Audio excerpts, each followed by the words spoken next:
ಸ್ನೇಹಿತರೆ, ನಿಮ್ಮ ಮೈಂಡ್ ಕೂಗ್ತಾ ಇದೆಯಾ? ಆಗಿ ಹೋದ ಹಳೆಯ ಮುಜುಗರದ ವಿಷಯಗಳನ್ನೇ ಲೂಪಲ್ಲಿ ಹಾಕಿ ಪ್ಲೇ ಮಾಡ್ತಾ ಇದೆಯಾ? ಅದನ್ನೇ ನಾವು ಆಂಗ್ಸೈಟಿ ಅಥವಾ ಆತಂಕ ಅಂತ ಹೇಳ್ತೇವೆ. ಇದೊಂದು ತಲೆಯಲ್ಲಿ ಕುತ್ಕೊಂಡು ಮಾಡುವಂತಹ ನಾಯ್ಸಿ ಮ್ಯಾನೇಜರ್ ಕೆಲಸವನ್ನು ಮಾಡ್ತದೆ. ಇದನ್ನು ನಾವು ಆಲೋಚನೆ ಮಾಡಿ ಸರಿ ಮಾಡ್ಕೊಳ್ತೇವೆ ಅಂತ ಹೇಳಿದ್ರೆ ಖಂಡಿತ ಸಾಧ್ಯವಿಲ್ಲ. ಆದರೆ ಸ್ನೇಹಿತರೆ, ನಾನೊಂದು ಸೀಕ್ರೆಟ್ ಅನ್ನು ಹೇಳಲ್ಲ ನಿಮಗೆ. ಆತಂಕವನ್ನು ನಮಗೆ ಮನಸ್ಸಿನಿಂದ ಕಂಟ್ರೋಲ್ ಮಾಡ್ಲಿಕ್ಕೆ ಆಗಲಿಲ್ಲ ಅಂತ ಹೇಳಿದರೆ ನಾವು ಖಂಡಿತವಾಗಿ ಬಾಡಿಯಿಂದ ಇದನ್ನು ಕಂಟ್ರೋಲ್ ಮಾಡಲಿಕ್ಕಾಗುತ್ತೆ. ಕೇವಲ 20 ಸೆಕೆಂಡುಗಳ ಕಾಲ ಸಾಕು. ನೀವೆಲ್ಲೇ ಇದ್ರೂ ಕೂಡ ನಿಮ್ಮ ನರ್ವಸ್ ಸಿಸ್ಟಮ್ ಅನ್ನು ಶಾಂತ ಮಾಡಲು ಈ ಒಂದೇ ಒಂದು ಸ್ವಿಚ್ ಸಾಕು. ಇನ್ನು ನಾನು ಕೆಲವೇ ನಿಮಿಷಗಳಲ್ಲಿ ನಿಮಗೆ ಇಂತಹ 5 ವಿಚಿತ್ರವಾದ ಹ್ಯಾಬಿಟ್ಸ್ ಅನ್ನು ಹೇಳಿಕೊಡ್ತೇನೆ. ಇದರಿಂದ ನಿಮ್ಮ ನರಮಂಡಲ ಅಥವಾ ಬ್ರೈನ್ ಅನ್ನು ಸ್ವಲ್ಪ ಶಾಂತ ಮಾಡಲಿಕ್ಕೆ ಸಾಧ್ಯ ಆಗ್ತದೆ. ಸಿಂಪಲ್ ಆಗಿದೆ, ಫಾಸ್ಟ್ ಆಗಿದೆ, ಹಾಗೂ ಇದು ಹೊರಗಿನಿಂದ ಒಳಗೆ ಕೆಲಸ ಮಾಡುತ್ತೆ. ಈ 5ನೇ ಹ್ಯಾಬಿಟ್ ಇದೆಯಲ್ಲ, ಇದನ್ನು ನಾವು ಸೀಕ್ರೆಟ್ ವೆಪನ್ ಅಂತ ಹೇಳ್ಬೋದು. ಯಾಕೆಂದ್ರೆ ಬೇರೆ ಯಾವುದು ದಾರಿನೇ ಇಲ್ಲ ಅಂತ ಹೇಳುವಾಗ ನೀವು ಇದನ್ನು ಬಳಸಬಹುದು. ಹಾಗಾಗಿ ಇದನ್ನು ಮಿಸ್ ಮಾಡದೆ ನೋಡಿ. ಎಲ್ರಿಗೂ ನಮಸ್ಕಾರ. ನಾನು ನಿಮ್ಮ ಪ್ರಿಯಾಂಕಾ ಯೋಗಶಾಲಾ ಈ ಚಾನಲ್ಗೆ ನಿಮ್ಮೆಲ್ಲರಿಗೂ ಸ್ವಾಗತ. ಬನ್ನಿ ಹಾಗಾದ್ರೆ ಒಂದೊಂದೇ ಸ್ವಿಚ್ ಅನ್ನು ನಾವು ಆನ್ ಮಾಡೋಣ. ಫಸ್ಟ್ ಸ್ವಿಚ್, ಕಿವಿ ಮಸಾಜ್ ಟ್ರಿಕ್. ಸ್ನೇಹಿತರೆ, ಮೇಲಿಂದ ಶುರು ಮಾಡೋಣ ಅಂತ ಹೇಳಿದ್ರೆ ನಮ್ಮ ಕಿವಿಯಿಂದ ಶುರು ಮಾಡೋಣ. ನೀವೆನಿಸ್ಕೊಳ್ಬಹುದು ಕಿವಿ ಅಂತ ಹೇಳಿದ್ರೆ ಖಾಲಿ ಕೇಳಲಿಕ್ಕೆ ಇರೋದು ಅಷ್ಟೇ. ಇದೊಂದು ಸ್ಯಾಟಲೈಟ್ ತರ ವೇಟ್ ಮಾಡ್ತಾ ಇರ್ತದೆ, ಯಾವುದಾದ್ರೂ ನ್ಯೂಸ್ ಬರ್ತದ ಅಂತ ಹೇಳಿಕೊಂಡು ಅಂತ ತಿಳ್ಕೊಂಡಿರ್ತೀರಿ. ಆದರೆ ಅದು ತಪ್ಪು. ಈ ಕಿವಿ ಅಂತ ಹೇಳುವಂಥದ್ದು ಫುಲ್ ಬಾಡಿಯ ಕಂಟ್ರೋಲ್ ಸಿಸ್ಟಮ್ ಇದ್ದ ಹಾಗೆ. ಅದರ ಮೇಲೆ ಸಿಕ್ಕಾಪಟ್ಟೆ ನರಗಳ ಕನೆಕ್ಷನ್ ಇರುತ್ತೆ. ಇದು ನೇರವಾಗಿ ನಿಮ್ಮ ವೇಗಸ್ ನರಕ್ಕೆ ಕನೆಕ್ಟ್ ಆಗಿರುತ್ತೆ. ಈ ವೇಗಸ್ ನರ ಅಂತ ಹೇಳುವಾಗ ಇದು ನಿಮ್ಮ ಬಾಡಿಯ ಚಿಲ್ ಔಟ್ ಬಾಸ್. ಇದನ್ನು ನೀವು ಟಚ್ ಮಾಡಿ ಆಕ್ಟಿವೇಟ್ ಮಾಡಿದ್ರೆ ಸಾಕು, ನಿಮ್ಮ ಬಾಡಿ ತಕ್ಷಣ ರೆಸ್ಟ್ ಮೋಡಿಗೆ ಹೋಗುತ್ತೆ. ಸಿಂಪಲ್ ಆಗಿ ಹೇಳ್ಬೇಕಂತ ಹೇಳಿದ್ರೆ ನಿಮ್ಮ ಈ ಭಯ ಮತ್ತೆ ಆಂಗ್ಸೈಟಿಗೆ ಸ್ವಲ್ಪ ಹೊತ್ತು ಕಾಫಿ ಕುಡ್ಕೊಂಡು ಬಾ ಅಂತ ಹೇಳಿ ಆರ್ಡರ್ ಮಾಡಿದ ಹಾಗೆ. ಬನ್ನಿ ಸ್ನೇಹಿತರೆ, ಆ 20 ಸೆಕೆಂಡುಗಳ ಕಾಲ ಮಾಡುವಂತಹ ಟ್ರಿಕ್ ಏನು ಅಂತ ಹೇಳಿ ನೋಡೋಣ. ಇದು ತುಂಬಾನೇ ಸುಲಭವಾಗಿದೆ, ಆದರೆ ನೀವು ಮಾಡುವಾಗ ಮಾತ್ರ ಗಟ್ಟಿಯಾಗಿ ಮಾಡಬೇಕು, ನಾಜೂಕಾಗಿ ಮಾಡಲಿಕ್ಕೆ ಹೋಗಬೇಡಿ. ಈ ಕಿವಿಯನ್ನು ನಾವು ತೋರುಬೆರಳು ಮತ್ತು ನಮ್ಮ ಹೆಬ್ಬೆರಳಿನಿಂದ ಕಿವಿಯನ್ನು ಹಿಡ್ಕೊಳ್ಬೇಕು. 2 ಕಿವಿಗಳನ್ನು ಹಿಡ್ಕೊಳ್ಳಿ. ಹಾಗೆ ಮೇಲಿನ ಭಾಗವನ್ನು ಹಿಡ್ಕೊಂಡು ಮೇಲಕ್ಕೆ ಎಳಿರಿ. ಹಾಗೆ ರೋಲ್ ಮಾಡ್ತಾ ನಾವು ಕೆಳಕ್ಕೆ ತಕೊಂಡು ಹೋಗ್ಬೇಕು. ಮತ್ತೊಮ್ಮೆ ಮಾಡೋಣ. ಮೇಲಕ್ಕೆ ಎಳಿರಿ, ಹಾಗೆ ರೋಲ್ ಮಾಡ್ತಾ ಪಕ್ಕಕ್ಕೆ, ಹಾಗೆ ಕೆಳಕ್ಕೆ ಬರುವಾಗ ಕೆಳಗೆ ತಕೊಂಡು ಬನ್ನಿ. ಇದರಲ್ಲಿ ತುಂಬಾ ಅಕ್ಯುಪೇಷನ್ ಪಾಯಿಂಟ್ಸ್ಗಳಿರ್ತವೆ. ನಾವು ಹೀಗೆ ರೋಲ್ ಮಾಡ್ತಾ ಅದನ್ನು ಎಳಿತಾ ಇರುವಾಗ ಅಲ್ಲಿ ಪಾಯಿಂಟ್ಸ್ ಎಲ್ಲ ಆಕ್ಟಿವೇಟ್ ಆಗ್ತದೆ. ಇದರಿಂದ ಏನಾಗುತ್ತೆ ಅಂತ ಹೇಳಿ ಥಿಂಕ್ ಮಾಡ್ತಾ ಇದ್ದೀರಾ ಸ್ನೇಹಿತರೆ? ಇದರಿಂದ ನಿಮ್ಮ ಸ್ಟ್ರೆಸ್ಸಿನ ವಾಲ್ಯೂಮ್, ನಿಮ್ಮ ದೇಹದ ಸ್ಟ್ರೆಸ್ಸಿನ ವಾಲ್ಯೂಮ್ ಅನ್ನು ನೀವೇ ಕಡಿಮೆ ಮಾಡಿದಾಗೆ ಆಗುತ್ತೆ. ತಲೆಯಲ್ಲಿ ಗುಯ್ ಅಂತಿರೋ ಶಬ್ದ ಕೂಡ ಕಡಿಮೆ ಆಗುತ್ತೆ. ಕತ್ತಿನ ಭಾಗ ಮತ್ತೆ ನಿಮ್ಮ ದವಡೆಯ ಭಾಗದಲ್ಲಿರುವ ಬಿಗಿತ ಕೂಡ ಕಡಿಮೆ ಆಗುತ್ತೆ. ಸಾಮಾನ್ಯವಾಗಿ ನಾವು ನೋಡಿರ್ಬೋದು, ಈ ಸ್ಟ್ರೆಸ್ ಅಂತ ಹೇಳುವಂಥದ್ದು ನಮ್ಮ ತಲೆ ದವಡೆಯಿಂದ ಶುರು ಆಗುತ್ತೆ. ನೀವೀಗ ಕಷ್ಟದ ಒತ್ತಡದ ಕೆಲಸ ಮಾಡುವಾಗ ಅಥವಾ ಯಾವುದೋ ಒಂದು ಇಂಟರ್ವ್ಯೂ ರೂಮಿಗೆ ಎಂಟ್ರ್ ಆಗಬೇಕಾದ್ರೆ ನಿಮ್ಮ ಮೈಂಡ್ ಫುಲ್ ಸ್ಟ್ರೆಸ್ಸಲ್ಲಿರುತ್ತೆ. ಆ ಟೈಮಲ್ಲಿ ಎಂಟ್ರ್ ಆಗುವ ಮುಂಚೆ ನೀವು ಈ ಒಂದು ಸ್ವಲ್ಪ ಟ್ರಿಕ್ಕನ್ನು ಮಾಡಿದರೆ ನಿಮ್ಮ ಮೈಂಡ್ ರೆಸ್ಟ್ ಮೋಡಿಗೆ ಹೋಗುತ್ತೆ. ನೀವು ಸ್ವಲ್ಪ ರಿಲ್ಯಾಕ್ಸ್ ಆಗಿ ನಿಮ್ಮ ಕೆಲಸವನ್ನು ಮಾಡಲಿಕ್ಕೆ ಸಾಧ್ಯ ಆಗುತ್ತೆ. ಇದರ ಪ್ಲಸ್ ಪಾಯಿಂಟ್ ಏನಂತ ಹೇಳಿದ್ರೆ, ನೀವು ಯಾರ ಹತ್ರ ಆದ್ರೂ ಫೋನಲ್ಲಿ ಮಾತಾಡ್ತಾ ಇದ್ರೆ ಕೂಡ ನೀವು ಇದನ್ನು ಮಾಡ್ಬೋದು. ಟೆನ್ಷನ್ ಆಗ್ತಾ ಉಂಟು, ಫೋನಲ್ಲಿ ಮಾತಾಡ್ತಾ ಇದ್ದೇನೆ, ಅವರಿಗೇನು ಕಾಣಿಸೋದಿಲ್ಲ ನಾವೇನ್ ಮಾಡ್ತೇವೆ ಅಂತ ಹೇಳಿ, ಹಾಗೆ ಆಗ ಇದನ್ನು ಮಾಡ್ಬೋದು. ಹಾಗೆ ರಾತ್ರಿ ಮಲಗ್ತಾ ಇರ್ತೀರಿ, ತಲೆಯಲ್ಲಿ ಯಾವುದೆಲ್ಲ ಆಲೋಚನೆ ಬರ್ತಾ ಇರ್ತದೆ, ಆಗ ಕೂಡ ನೀವು ಈ ಟೆಕ್ನಿಕ್ ಅನ್ನು 20 ಸೆಕೆಂಡ್ ಟೆಕ್ನಿಕ್ ಅನ್ನು ಬಳಸ್ಬೋದು. ನಿಮ್ಮ ಮೈಂಡಿಗೆ ಏನೋ ಒಂದು ಸ್ಪೆಷಲ್ ಗಿಫ್ಟ್ ಕೊಟ್ಟು ಅದರ ಗಮನವನ್ನು ಬೇರೆ ಕಡೆ ತಕೊಂಡು ಹೋಗ್ತಾ ಇದ್ದೀರಿ. ಅದೇ ಈ ಕಿವಿ ಮಸಾಜಿನ ಟ್ರಿಕ್. ಸ್ನೇಹಿತರೆ, ಈ ಟ್ರಿಕ್ ನಂಬರ್ 2 ಅಂತ ಹೇಳಿದ್ರೆ ರಿವರ್ಸ್ ಬ್ರೀದಿಂಗ್, ಉಲ್ಟಾ ಉಸಿರಾಟ. ನಾವು ಮೊದಲಿಗೆ ಹೊಟ್ಟೆಯಲ್ಲಿರುವ ಅಥವಾ ದೇಹದಲ್ಲಿರುವ ಗಾಳಿಯನ್ನು ಸಂಪೂರ್ಣವಾಗಿ ಹೊರ ಹಾಕಬೇಕು. ಸಂಪೂರ್ಣವಾಗಿ ಹೊರ ಹಾಕೋದು ಅಂತ ಹೇಳಿದ್ರೆ ಫಾಸ್ಟ್ ಆಗಿ ಅಲ್ಲ, ಸ್ಲೋ ಆಗಿ ಹಾಕಬೇಕು. ಹಾಗೆ ದೀರ್ಘವಾಗಿ ಕೂಡ ನಾವು ಹಾಕಬೇಕು. ಯಾವ ರೀತಿಯಲ್ಲಿ ಅಂತ ಈಗ ನಾನು ನಿಮಗೆ ತೋರಿಸ್ತೇನೆ.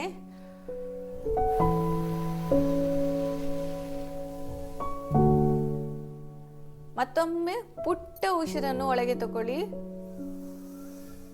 ಈಗ ಬಾಯಿಯ ಮೂಲಕ 2 ಉಸಿರನ್ನು ಹೊರ ಹಾಕಿ ಮ್ಯಾಜಿಕ್ ಇರೋದು ಇಲ್ಲೇ ಸ್ನೇಹಿತರೆ. ನಾವು ಒಮ್ಮೆ ದೀರ್ಘವಾದ ಉಸಿರನ್ನು ತಗೊಳ್ತೇವೆ, ಅದರ ಮೇಲೆ ಒಂದು ಪುಟ್ಟದಾದ ಉಸಿರನ್ನು ತಗೊಂಡು ನಾವು ಶ್ವಾಸಕೋಶದಲ್ಲಿ ಇನ್ನೂ ಹೆಚ್ಚಿನ ಗಾಳಿಯನ್ನು ತುಂಬುತ್ತೇವೆ. ಆ ಗಾಳಿಯನ್ನು ಎಲ್ಲ ನಿಧಾನವಾಗಿ ಸಮಾಧಾನವಾಗಿ ಬಾಯಿಯ ಮೂಲಕ ಪೂರ್ತಿಯಾಗಿ ಹೊರಗೆ ಬಿಡ್ತೇವೆ. ನೀವು ಉಸಿರನ್ನು ಹೊರಬಿಡುವ ಸಮಯ ಉಸಿರು ತೆಗೆದುಕೊಂಡ ಸಮಯಕ್ಕಿಂತ 2 ಪಟ್ಟು ಹೆಚ್ಚಿರಬೇಕು.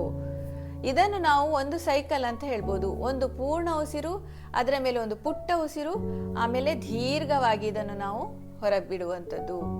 ಇದನ್ನು ನೀವು 2 ರಿಂದ 3 ಸಲ ಮಾಡಿ ಸಾಕು. 20 ಸೆಕೆಂಡ್ಸ್ ತಾಗುತ್ತೆ. ಆಗ ನಿಮ್ಮ ಈ ಹೃದಯ ಬಡಿತ ಕಡಿಮೆ ಆಗೋದನ್ನು ನೀವು ಗಮನಿಸ್ಬೋದು. ನಮ್ಗೆ ಯಾವುದೇ ಒಂದು ಸ್ಟ್ರೆಸ್ ಆದಾಗ ಹಾರ್ಟ್ ಬೀಟ್ ಹೆಚ್ಚಾಗ್ತದೆ, ಅದನ್ನು ನಾವು ಗಮನಿಸಿರ್ಬೋದು.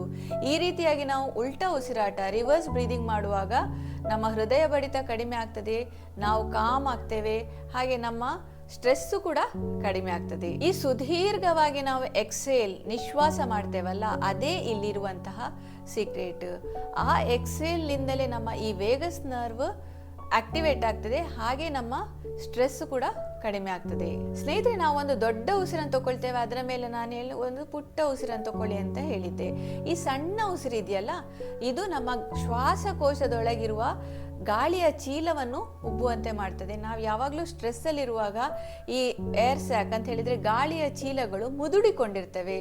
ನಾವು ಈ ಒಮ್ಮೆ ಉಸಿರನ್ನು ತಗೊಂಡು ಮತ್ತೊಮ್ಮೆ ಪುಟ್ಟ ಉಸಿರನ್ನು ತಗೊಳ್ಳುವಾಗ ಈ ಗಾಳಿಯ ಚೀಲಗಳು ಮುದುಡಿಕೊಂಡಿರೋದಿಲ್ಲ, ಇದನ್ನು ನಾವು ಉಬ್ಬುವಂತೆ ಮಾಡ್ತೇವೆ.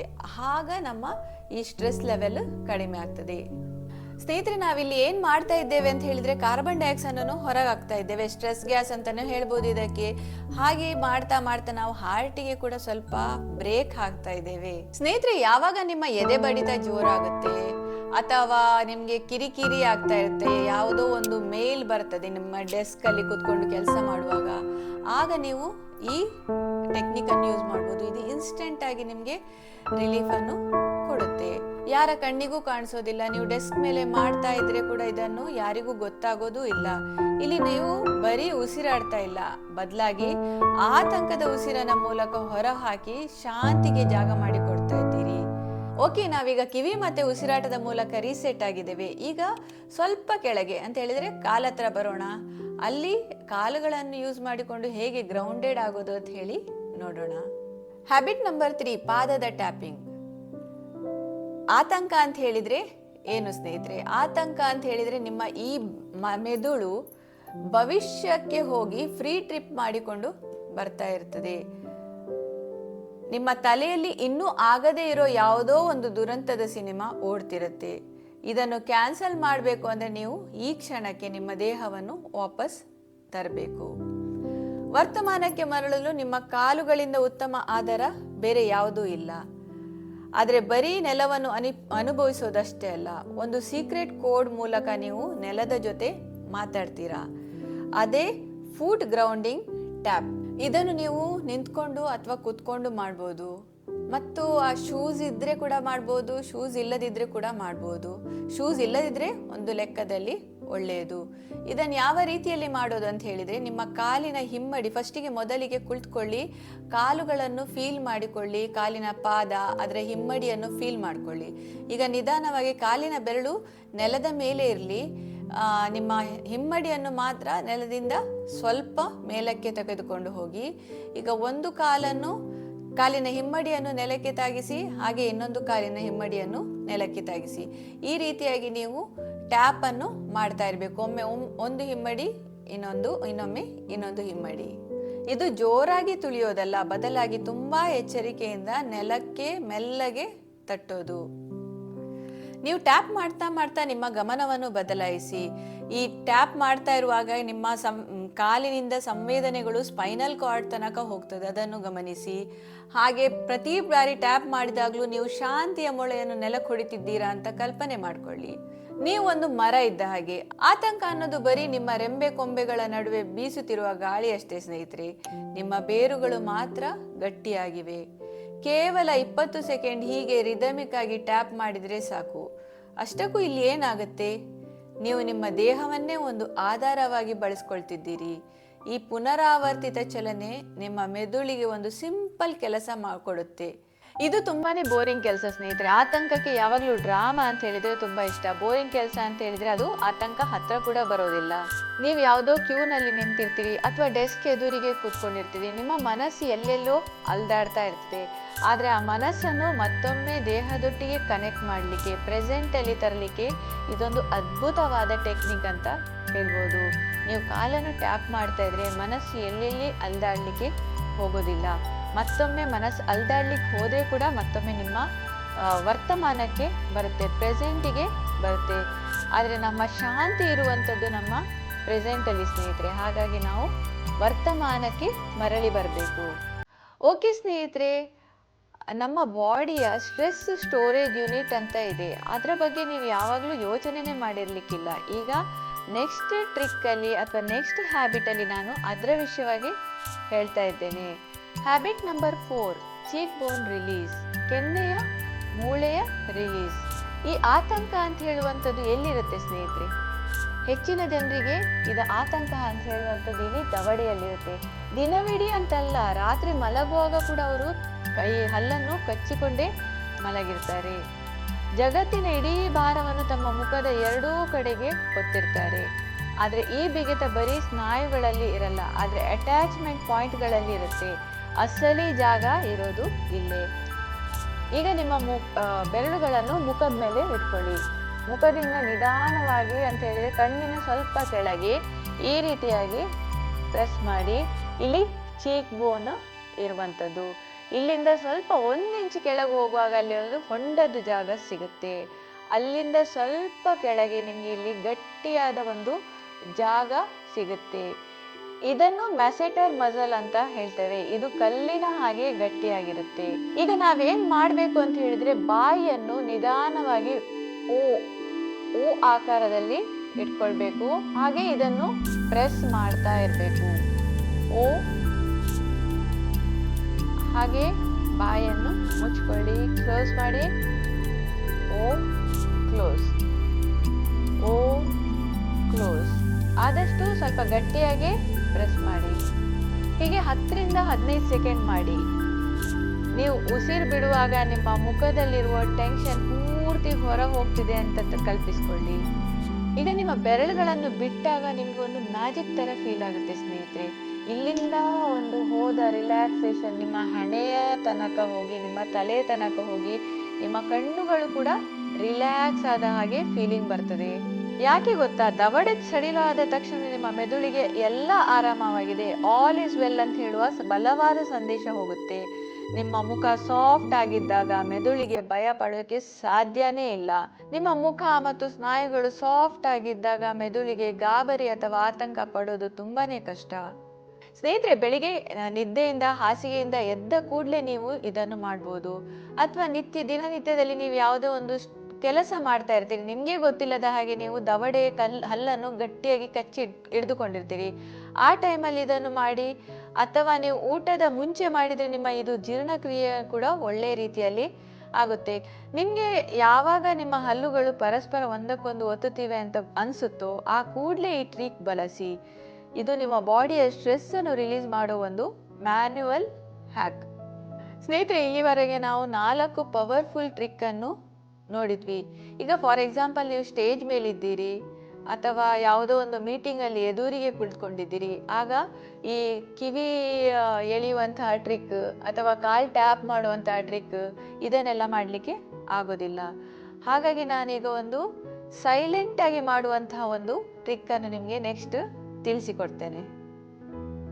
ಅದೇ habit number 5, quick focus object. ಸ್ನೇಹಿತರೆ, ಆತಂಕ ಆದಾಗ ನಮ್ಮ ಪ್ರಪಂಚ ಸಣ್ಣದಾಗಿ ಬಿಡುತ್ತೆ. ನಮ್ಮ ಗಮನ ಎಲ್ಲ ತಲೆ ಒಳಗೆ ನಮ್ಮ ಗೊಂದಲದ ಬಗ್ಗೆನೇ ಆಲೋಚನೆ ಮಾಡ್ತಾ ಇರ್ತೇವೆ. ಆಗ ನಾವೇನ್ ಮಾಡಬೇಕು? ಅದಕ್ಕಾಗಿ ಪರಿಹಾರ ಅಂತ ಹೇಳಿದ್ರೆ ಬಲವಂತವಾಗಿ ನಮ್ಮ ಗಮನವನ್ನು ಹೊರಗಿನ ಪ್ರಪಂಚಕ್ಕೆ ಹರಿಸಬೇಕು. ಅಂದ್ರೆ ರೂಮ್ ತುಂಬ ಕೂತ್ಕೊಂಡು ಕಣ್ಣಾಡಿಸುವಂಥದ್ದು ಅಲ್ಲ. ಬದಲಾಗಿ ಯಾವುದೋ ಒಂದು ಅರ್ಥವಿಲ್ಲದ ವಸ್ತುವನ್ನು ಆರಿಸಿಕೊಂಡು ಅದು ಜಗತ್ತಿನಲ್ಲಿ ಅತಿ ಇಂಟ್ರೆಸ್ಟಿಂಗ್ ವಿಷಯ ಅಂತ ಹೇಳೋ ರೀತಿಯಲ್ಲಿ ಸ್ಟಡಿ ಮಾಡಬೇಕು. ಇದನ್ನು ನಾವು 20 ಸೆಕೆಂಡ್ ಮೆಂಟಲ್ ಹೈಜಾಕ್ ಅಂತ ಹೇಳಿ ಕರಿಬಹುದು. ಇದು ಹೇಗೆ ಕೆಲಸ ಮಾಡುತ್ತೆ ಅಂತ ಹೇಳಿ ಸ್ಟೆಪ್ ಬೈ ಸ್ಟೆಪ್ ಹೇಳ್ತೀನಿ, ಕೇಳಿ. ಸ್ನೇಹಿತರೆ, ಮೊದಲನೆಯದು ಸೀಕ್ರೆಟ್ ಸೆಲೆಕ್ಷನ್. ನೀವೆಲ್ಲೇ ಇರಿ, ಏನೇ ಮಾಡ್ತಾ ಇರಿ, ಕಣ್ಣ ಆಡಿಸಿ ಆಚೆ ಈಚೆ ಒಮ್ಮೆ ನೋಡಿ. ಅಲ್ಲಿರುವ ಯಾವುದಾದ್ರೂ ಒಂದು ಬೋರಿಂಗ್ ವಸ್ತುವನ್ನು ಆರಿಸ್ಕೊಳ್ಳಿ. ಫಾರ್ ಎಕ್ಸಾಂಪಲ್, ಡೆಸ್ಕ್ ಮೇಲಿರುವ ಪೆನ್ ಆಗಿರ್ಬೋದು, ಅಥವಾ ಅವರು ಹಾಕಿರುವಂತಹ ಒಂದು ಬಟ್ಟೆಯ ಮೇಲೆ ಕಲೆ ಇರ್ಬೋದು, ಅಥವಾ ಹೊರಗಿದ್ರೆ ಯಾವುದೋ ಒಂದು ಮರಕ್ಕೆ ಇರುವಂತಹ ಒಂದು ಸ್ಕ್ರ್ಯಾಚ್ ಇರ್ಬೋದು, ಅಥವಾ ಗಾಡಿ ಎದುರಿಗೆ ನಿಂತಿದ್ರೆ ಅದರ ಸ್ಕ್ರ್ಯಾಚ್ ಇರ್ಬೋದು, ಅಥವಾ ಬಲ್ಬ್ ಇರ್ಬೋದು. ಯಾವುದೇ ಒಂದು ಬೋರಿಂಗ್ ವಸ್ತುವನ್ನು ಆರಿಸ್ಕೊಳ್ಳಿ ಮೊದಲಿಗೆ. ಆಮೇಲೆ ನೀವು ಆರಿಸ್ಕೊಳ್ಳುವಂಥದ್ದು ಫೋನ್ ಬೇಡ. ಫೋನು ನಿಮಗೆ ಸ್ಟ್ರೆಸ್ ಕೊಡುವಂತಹ ವಸ್ತು. ನಾನು ಹೇಳಿರುವ ರೀತಿ ಅಂತ ಹೇಳಿದರೆ, ಬೋರಿಂಗ್ ಆದ ವಸ್ತು ಯಾವುದು ಉಂಟಾ ನೀವು ಅದನ್ನು ಆರಿಸ್ಕೊಳ್ಬೇಕು. ಮೇ ಬಿ ಕಪ್ ಇರ್ಬೋದು ನಿಮ್ಮ ಡೆಸ್ಕಲ್ಲಿ, ಅದನ್ನು ಆರಿಸ್ಕೊಳ್ಳಿ. ಕೇವಲ ಆ ವಸ್ತುವನ್ನು 20 ಸೆಕೆಂಡ್ಸ್ 20 ಸೆಕೆಂಡು ಕಾಲ ಕುತೂಹಲದಿಂದ ನೋಡಿ. ಅದರ ಮನಸ್ಸಿನಲ್ಲೇ ಅದರ ಲಕ್ಷಣಗಳನ್ನು ಪಟ್ಟಿ ಮಾಡಿಕೊಳ್ಳಿ. ಇದು ಹೊಳಿತಾ ಇದೆಯಾ, ಅಥವಾ ಇದು ಲಾಸ್ಟ್ ಇಯರ್ ಹೇಗಿದ್ದಿರ್ಬೋದು, ಈ ವರ್ಷ ಹೇಗಿದೆ, ಇದರ ಕಲರ್ ಎಕ್ಸಾಕ್ಟ್ ಆಗಿ ಯಾವ ರೀತಿಯಲ್ಲಿದೆ, ಇದರ ಮೇಲೆ ಸ್ಕ್ರ್ಯಾಚ್ ಯಾವಾಗಿಂದ ಇದೆ, ಇದರ ಸ್ಕ್ರ್ಯಾಚ್ ಅನ್ನು ಅವರು ಯಾಕೆ ತೆಗಿಲಿಲ್ಲ, ಅದರ ಸ್ಕ್ರ್ಯಾಚ್ ಅನ್ನು ಯಾವ ರೀತಿಯಲ್ಲಿ ನಾವು ತೆಗಿಲಿಕ್ಕಾಗತ್ತೆ, ಅದರ ಶೇಪ್ ಹೇಗಿದೆ, ಅದು ಒರಟಾಗಿದೆಯಾ, ನಯವಾಗಿದೆಯಾ, ಅದನ್ನು ಮುಟ್ಟಿದ್ರೆ ಬಿಸಿ ಆಗುತ್ತಾ, ತಣ್ಣಗಿರುತ್ತಾ, ಇದು ಹಗುರವಾಗಿದೆಯಾ ಅಥವಾ ಭಾರವಾಗಿದೆಯಾ, ಇದನ್ನಿಲ್ಲಿ ಯಾರು ಇಟ್ಟಿರ್ಬೋದು, ಅದರ ಅವಶ್ಯಕತೆ ಏನಿದೆ, ಆ ವಸ್ತು ಮಾತಾಡೋದಿದ್ರೆ ಅದು ಏನು ನಮಗೆ ಹೇಳ್ತಾ ಇತ್ತು, ಒಂದು ವರ್ಷದ ಹಿಂದೆ ಅದು ಹೇಗಿತ್ತು, ಮುಂದಿನ ವರ್ಷ ಹೇಗಿರುತ್ತೆ. ಹೀಗೆ ಆ ವಸ್ತುವಿನ ವಿಷಯವಾಗಿ ಆಳವಾಗಿ ಆಲೋಚನೆ ಮಾಡಿ ಮತ್ತೆ ಒಮ್ಮೆ ದೀರ್ಘವಾದ ಉಸಿರನ್ನು ತಗೊಂಡು ಉಸಿರನ್ನು ಬಿಟ್ಟು ಆ ವಸ್ತುವನ್ನು ಮರೆತು ಬಿಡು. ಕೇವಲ 20 ಸೆಕೆಂಡುಗಳ ಕಾಲ ತಾಗತ್ತೆ ಇದಕ್ಕೆ. ಇದು ನಿಮ್ಮ ಮೆದುಳಿನ ಮೇಲೆ ಮಾಡುವಂತಹ ಕಂಪ್ಲೀಟ್ ಹೈಜಾಕ್ ಸ್ನೇಹಿತರೆ. ಆದರೂ ಕೂಡ ನೀವು ಇಲ್ಲಿ ಏನು ಮಾಡ್ತಾ ಇದ್ದೀರಿ, ಇದನ್ನು ಏನು ಮಾಡ್ತಾ ಇದ್ದೀರಿ ಅಂತ ಹೇಳಿದರೆ, ನೀವು ಈ ಮೆದುಳಿನ ಭಾಗವಾದ ಫ್ರೀ ಫ್ರಂಟಲ್ ಕಾರ್ಟೆಕ್ಸ್ ಅನ್ನು ನೀವು ಇದಕ್ಕೆ ಕೆಲಸ ಕೊಡ್ತಾ ಇದ್ದೀರಿ. ನೀವು ಬಲವಂತವಾಗಿ ಇದನ್ನು ಆನ್ ಮಾಡ್ತಾ ಇದ್ದೀರಿ. ಅದಕ್ಕೊಂದು ಸರಳವಾದ, ಯಾವುದೇ ಅಪಾಯವಿಲ್ಲದ ಪುಟ್ಟ ಕೆಲಸ ಕೊಡ್ತಾ ಇದ್ದೀರಿ. ಹೀಗೆ ಮಾಡೋದ್ರಿಂದ ನಿಮ್ಮ ಮೆದುಳಿನ ಭಯದ ಕೇಂದ್ರವಾದ ಅಮಿಗ್ಡಾಲಾಗೆ ಹೋಗೋ ಎನರ್ಜಿ ಕಟ್ ಆಗುತ್ತೆ. ಯಾಕೆಂದರೆ ನಿಮ್ಮ ಮೆದುಳು ಒಂದೇ ಸಮಯದಲ್ಲಿ ಭಯ ಮತ್ತು ಲಾಜಿಕ್ ಎರಡನ್ನೂ ಫುಲ್ ಪವರ್ನಲ್ಲಿ ಮಾಡೋಕೆ ಸಾಧ್ಯ ಇಲ್ಲ. ನೀವು ನಿಮ್ಮ ಪೆನ್ ಅಥವಾ ವಸ್ತುವಿನ ಮೇಲೆ ಫೋಕಸ್ ಮಾಡ್ತಾ ಇದ್ದೀರಿ ಅಂತ ಹೇಳಿದರೆ ನೀವು ಆತಂಕಕ್ಕೆ ಅಟೆನ್ಷನ್ ಕೊಡ್ತಾ ಇಲ್ಲ ಅಂತ ಅರ್ಥ. ಇದು ಸೋಷಿಯಲ್ ಆಂಗ್ಸೈಟಿ ಇರುವವರಿಗೆ ತುಂಬಾ ಒಳ್ಳೆ ಟ್ರಿಕ್ ಸ್ನೇಹಿತರೆ. ಡೇಟಿಂಗ್ ಇರಲಿ ಅಥವಾ ಇಂಟರ್ವ್ಯೂ ಇರಲಿ ಅಥವಾ ಯಾರನ್ನಾದರೂ ಮೀಟ್ ಮಾಡಲಿಕ್ಕೆ ಹೋಗ್ತಾ ಇದ್ದೀರಿ ಅಂತ ಹೇಳುವಾಗ ನಿಮ್ಮ ಮೈಂಡ್ ಆತಂಕದಿಂದ ಕೂಡಿರುವಾಗ, ನೀವು ನಿಮ್ಮದೇ ಯೋಚನೆಗಳಲ್ಲಿ ಸಿಕ್ಕಿಬಿದ್ದಾಗ ತಕ್ಷಣ ನಿಮ್ಮ ಗಮನವನ್ನು ಹೊರಗಿನ ಪ್ರಪಂಚಕ್ಕೆ ಹರಿಸೋದು ಇದು ಬೆಸ್ಟ್ ದಾರಿ. ಇದರಿಂದ ನೀವು ಮಾತನಾಡುವಾಗ ಪೂರ್ತಿ ಪ್ರೆಸೆಂಟ್ ಆಗಿರಲು ಸಾಧ್ಯ ಆಗುತ್ತೆ. ಯಾಕೆಂದರೆ ನಿಮ್ಮ ಒಳಗಿನ ಆ ಗೊಂದಲದ ಧ್ವನಿ ಈಗ ಆಫ್ ಆಗಿರುತ್ತೆ. ನಿಮ್ಮ ಕೈ ಅಥವಾ ಕಾಲನ್ನು ಬಳಸಲಿಕ್ಕೆ ಸಾಧ್ಯವಿಲ್ಲ ಅಂತ ಹೇಳುವಾಗ ಈ ಟ್ರಿಕ್ಕನ್ನು ಬಳಸಿ. ಇದು ಕೇವಲ ಕಣ್ಣಿನ ನೋಟ ಹಾಗೆ ಮನಸ್ಸಿನ ಆಟ. ಇದು ಜಗತ್ತಿನ ಯಾವ ಮೂಲೆಯಲ್ಲಾದರೂ ಯಾರಿಗೂ ಗೊತ್ತಾಗದಂತೆ ಬಳಸಬಹುದಾದ ನಿಮ್ಮ ಇನ್ಸ್ಟಂಟ್ ರೀಸೆಟ್ ಬಟನ್. ನೋಡಿದ್ರಲ್ಲ ಸ್ನೇಹಿತರೆ, ಆತಂಕದ ವಿರುದ್ಧ ಹೋರಾಡುವಂತಹ ಬಾಡಿ ಟ್ರಿಕ್ಸ್. ನೆಕ್ಸ್ಟ್ ಟೈಮ್ ನಿಮಗೆ ಆತಂಕ ಆದರೆ ಇದರಲ್ಲಿ ಯಾವುದೇ ಒಂದು ಟ್ರಿಕ್ಕನ್ನು ಯೂಸ್ ಮಾಡಿ ನೋಡಿ. ನಿಮಗೆ ಈ ವಿಡಿಯೋ ಲೈಕ್ ಆದರೆ ಖಂಡಿತವಾಗಿ ಲೈಕ್ ಬಟನನ್ನು ಪ್ರೆಸ್ ಮಾಡಿ, ಹಾಗೆ ಸಬ್ಸ್ಕ್ರೈಬ್ ಮಾಡಲು ಮರಿಬೇಡಿ. ಎಲ್ಲರಿಗೂ ಧನ್ಯವಾದ.